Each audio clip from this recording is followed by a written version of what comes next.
Sir क्या तैयारी की है, किधर है आपका बैटिंग ऑर्डर? बड़ी सिंपल सी चीज है कि आप लोग पता नहीं क्यों एक्सपेक्टेशंस रख के बैठे हुए हैं। पाकिस्तान की क्रिकेट को हम 10-12 साल से खेल रहे थे कि वो इस मुकाम पे पहुंचे जहां पे अब वो कंप्लीटली खत्म हो चुकी है।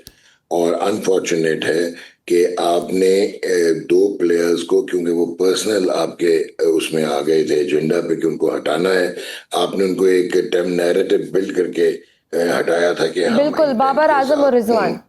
सर तो और सर अगर जिन बेसिस पे अगर उनको निकाला है, आपने सलमान आगा को रखा था, फिर बेहतर है बाबर आजम को ले आते उस पे। अगर आप यही था ना, वो स्लो खेल रहे हैं, परफॉर्म नहीं कर रहे।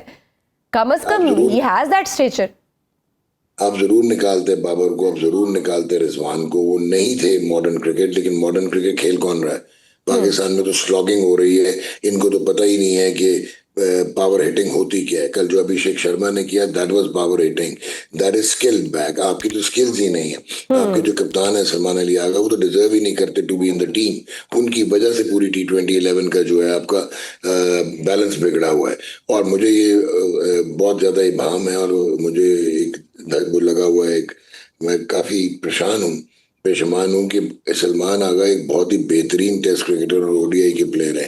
कहीं वो उससे भी ना जाएं the way he is now being exposed. Sir फिर हमारा आप कोई मुझे ये सर कोई बताइए कि स्ट्रेटेजी आपको नजर आई है उसमें? हमारा आता है दूसरी बॉल में आके वो आउट हो जाता है, और उधर पहली बॉल पे आके वो आके बाउंड्री हिट करते हैं। देखें वेयर इज आवर देखें स्ट्रेटेजी? हमें तो ऐसे लग रहा है जैसे कोई प्रिपेयर्ड ही नहीं थे, कोई एकेडमी की टीम चली गई है, इंटरनेशनल लेवल पे तो कोई गए ही नहीं। देखें इंटेंट और जो होती है ना स्ट्रेटजी, ये आती है सेल्फ बिलीफ से। और सेल्फ बिलीफ आता है जब आप कॉम्पिटेंट हो और स्किल बैक्ड हो। आप स्किल बैक्ड है ही नहीं। आप एक फिएट है जो फरारी के साथ खेलने की कोशिश कर रहे थे और रेस लगाने की कोशिश कर रहे थे। मॉडर्न क्रिकेट मुंह के मुजाहिदों से बोलने से नहीं होती। मॉडर्न क्रिकेट सोशल मीडिया पे नैरेटिव बिल्ड करवाने से नहीं होती। मॉडर्न क्रिकेट के लिए रेजिस्टेंस टू चेंज खत्म करना पड़ेगा। अच्छे एचआर के, आपके वो जो कहते हैं ना कट फॉर रोल, लोग लेके आने पड़ेंगे आपको। बायोमैकेनिक्स, किनेजियोलॉजी, फिटनेस, मेडिकल मॉडल्स, ये सारे इनकॉर्पोरेट टीयर लेवल पे करने पड़ेंगे, टीयर क्रिकेट पे, अंडर 13, 16, 19। और अब जो आपकी टीम है, ये लड़के मौजाद पे भी नहीं जीत पाएंगे क्योंकि बहुत ही पीछे रह गए हैं। और आप एक एसोसिएट मेंबर लेवल की क्रिकेट खेल रहे हैं। और फिर जो सबसे ज्यादा जुल्म आप कर रहे हैं कि आपने 10 महीने जो है वो बी टीम्स के साथ खेलते रहे, mediocre teams, associate members, Afghanistan, Ireland, Bangladesh, West Indies. जब तक आप अच्छी टीमों के अगेंस्ट नहीं खेलेंगे, आपको अपना गेज नहीं कर सकेंगे, आप असेस नहीं कर सकेंगे। सर वो तो हमने देख इवन जो लिया ना, जैसे न्यूजीलैंड भी कहते थे, यूएई, ओमान, अफगानिस्तान, इनके साथ तो जीत गए, लेकिन जैसे ही हाउ दे गोना कम्पीट हो गया, ऑस्ट्रेलिया हो गया, इंग्लैंड हो गया, ये इनके साथ कैसे कम्पीट करेंगे? आर दे केपेबल इनफ, या मजीद सुबकी ही मिलेगी हमें? They are not. और जो आपको एक और अनफॉर्चुनेट चीज है कि एक तो वैसे तबाह किया हुआ है, आपने 4 आप फास्ट बॉलर दुबई के लिए ले गए जो कि बेंच पे बैठे हुए हैं। 5 टोटल हैं जो एक खेल भी रहे। और अगर राणा को मैं डालूं फाइन पे तो 6 हो गए। तो एक तो टीम सिलेक्शन की समझ नहीं आती। फिर आपने जो टीम खिलाई 11, वही गलत थी। आपके पास फास्ट बॉलर नहीं थे, यूनिडायमेंशनल आपके पास जो है स्पिनर्स। वो ठीक है कि वो वैसे डिफरेंट हैं, कोई स्लो लेफ्ट आर्म है और 2 डिफरेंट किस्म के बॉलर्स हैं। बट वो स्पिनर्स मिडिल ओवर में जब फंसना था उन्होंने, तो किसने निकालना था? एक फास्ट बॉलर चाहिए था। फहीम अशरफ बहुत बेहतरीन बैटिंग ऑलराउंडर है T20s का। उसको आप नंबर 8 पे बैटिंग कराते हैं, बॉलिंग नहीं कराते। और आपका बॉलर आउट कर रहा है, और आपका जो बॉलर है वो बैट्समैन आउट कर रहा है और बॉलर रन कर रहा है। दैट सो एग्जैक्टली, दैट आपने वाज अ स्ट्रेंज पैटर्न कि साइम आपने अय्यूब आउट सलमान कर रहे हैं जहां उसे परफॉर्म करना था, और शाहीन साहब वो जहां विकेट लेनी है वो रन्स बना रहे हैं। वो फिर यही इंटेंट होगा कहाँ से सर, जिस तरह आएगी? से कोई कॉन्टेस्ट ही नहीं था। दुख की बात ये थी, मुकाबला करके हार जाते ना सर, बुरा ना लगता। मुकाबला ही नहीं था, मतलब स्पिरिट ही नजर नहीं आ रही थी कि they are fighting for it. और सर ये तो वही बात होगी, तेरी याद आई तेरे जाने के बाद। अब बात हो रही है सोशल मीडिया पे, मोहम्मद रिजवान साहब होते या बाबर आजम होते कोई तो फायदा शायद हम नहीं। जीत जाते। वो आपने ये डिबेट हो रही वो है आपने सर, वो जो एक लॉबी उनके खिलाफ थी, क्या आप उनको को रियलाइजेशन हुई है कि एक किसी सीनियर एक्सपीरियंस्ड प्लेयर का होना कितना जरूरी था टीम में?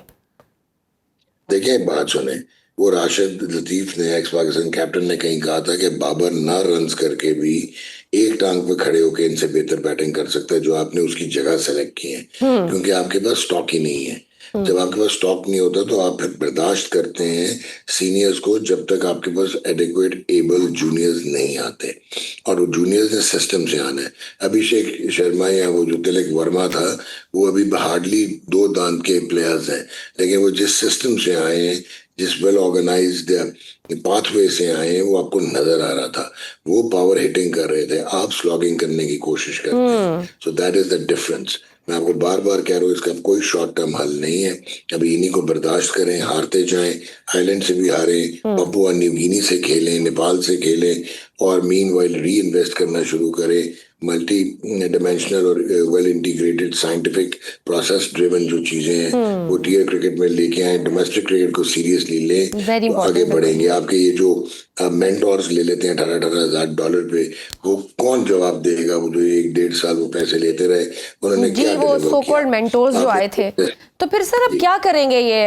फिर एक और सर्जरी करेंगे? पहले भी सर्जरी करनी थी, किस सर्जरी करेंगे? हम इसको ठीक करेंगे? What they gonna do it now? Surgery आप उस वक्त करते हैं जब ऑपरेशन थिएटर आपका बहाल होता है। पहले तो आप अपने ऑपरेशन थिएटर को बहाल करें ना।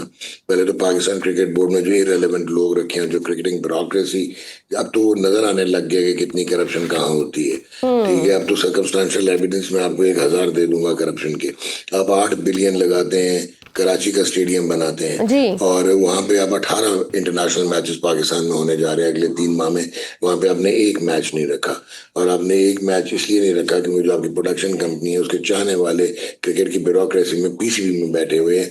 तो वो जो रेंटल्स होने थे, जो शिफ्टिंग होनी थी इक्विपमेंट की, वो फैसलाबाद आसान होगी, और फैसलाबाद वो स्टेडियम है जो वेल इक्विप्ड है ही नहीं मॉडर्न क्रिकेट ब्रॉडकास्टिंग के लिए। आप लोग पता नहीं क्यों एक्सपेक्टेशंस रख के बैठे हुए हैं। पाकिस्तान की क्रिकेट को हम 10-12 साल से दिखेल रहे थे कि वो इस मुकाम पे पहुंचे जहां पे अब वो कंप्लीटली खत्म हो चुकी है। और अनफॉर्चुनेट है कि आपने 2 प्लेयर्स को, क्योंकि वो पर्सनल आपके उसमें आ गए थे एजेंडा पे कि उनको हटाना है, आपने उनको एक टाइम नैरेटिव बिल्ड करके हटाया था कि हाँ बिल्कुल, बाबर आजम और रिजवान सर। तो सर अगर जिन बेसिस पे अगर उनको निकाला है, आपने सलमान आगा को रखा था, फिर बेहतर है बाबर आजम को ले आते उस पे। यही था ना, वो स्लो खेल रहे हैं, परफॉर्म नहीं कर रहे, कम से कम ही हैज दैट स्टेचर। आप जरूर निकालते बाबर को, आप जरूर निकालते रिजवान को, वो नहीं थे मॉडर्न क्रिकेट। लेकिन मॉडर्न क्रिकेट खेल कौन रहा है पाकिस्तान में? तो स्लॉगिंग हो रही है। इनको तो पता ही नहीं है कि पावर हिटिंग होती क्या है। कल जो अभिषेक शर्मा ने किया, that was power hitting, that is skilled back. आपकी तो स्किल्स ही नहीं है। आपके जो कप्तान है सलमान अली आगा, वो तो डिजर्व ही नहीं करते to be in the team. उनकी वजह से पूरी T20-11 का जो है आपका बैलेंस बिगड़ा हुआ है। और मुझे ये बहुत ज्यादा इबाम है, और मुझे एक वो लगा हुआ है, एक मैं काफी पेशमान हूं कि सलमान आगा एक बहुत ही बेहतरीन टेस्ट क्रिकेटर और ओडीआई के प्लेयर है। कहीं वो उससे भी ना जाएं the way he is now being exposed. Sir हमारा कोई स्ट्रेटेजी आपको नजर आई है उसमें? हमारा आता है दूसरी बॉल में आके वो आउट हो जाता है, और उधर पहली बॉल पे आके वो आके बाउंड्री हिट करते हैं। Where is our strategy? हमें तो ऐसे लग रहा है जैसे कोई प्रिपेयर्ड ही नहीं थे। कोई एकेडमी की टीम चली गई है, इंटरनेशनल लेवल पे तो कोई गया ही नहीं। देखिए, इंटेंट और जो होती है ना स्ट्रेटजी, ये आती है सेल्फ बिलीफ से। और सेल्फ बिलीफ आता है जब आप कॉम्पिटेंट हो और स्किल बैक्ड हो। आप स्किल बैक्ड है ही नहीं।